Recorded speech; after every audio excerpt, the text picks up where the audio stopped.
আবারও ভয়াবহ সড়ক দুর্ঘটনায় গুরুতর আহত হলেন দুই গাড়ির চালক। দুর্ঘটনাটি ঘটেছে বক্সনগর অক্সফোর্ড ইন্টারন্যাশনাল স্কুলের সামনে।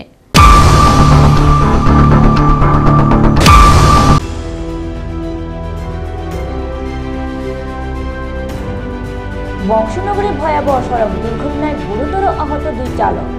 জানা যায়, মানিকনগর এলাকা থেকে সুশীল সূত্রধর নামে এক ব্যক্তি তার গাড়ি ধুয়ে বাড়িতে ফিরছিলেন।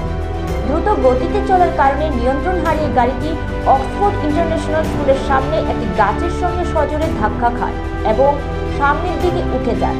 ঠিক সে মুহূর্তে পেছন থেকে আসা একটি অটোরিক্সা, যেটি চালাচ্ছিলেন নয়নজলা গ্রামের সাইফুল ইসলাম, ওই টাটা জেস্ট গাড়িটির সাথে সংঘর্ষে জড়িয়ে পড়ে।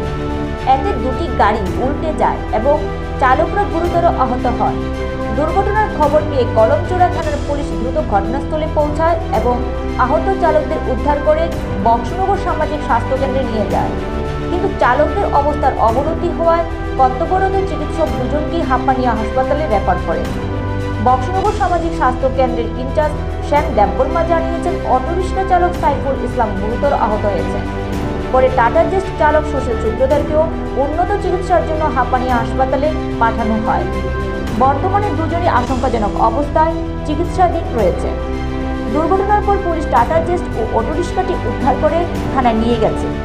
কিভাবে এই দুর্ঘটনা ঘটল তা খতিয়ে দেখছে পুলিশ। দ্রুত গতিতে গাড়ি চালানোর কারণে সড়কে প্রতিনিয়ত দুর্ঘটনা ঘটছে। প্রশাসনের উচিত ট্রাফিক আইন আরও কঠোরভাবে প্রয়োগ করা এবং গাড়ি চালকদের মধ্যে সচেতনতা বৃদ্ধি করা।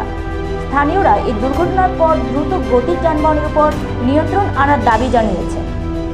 আহত হয়েছে কতজন? আহত দুজন আছে। কি সিঙ্গেল সিঙ্গেল ছিল নাকি? সিঙ্গেল, একটা কারের একটা অটোর। কোন দিক থেকে আইছিল দুটোটা? তারা দুজনই মানিকনগর থেকে ওই বক্সনগর থেকে আইতেছে।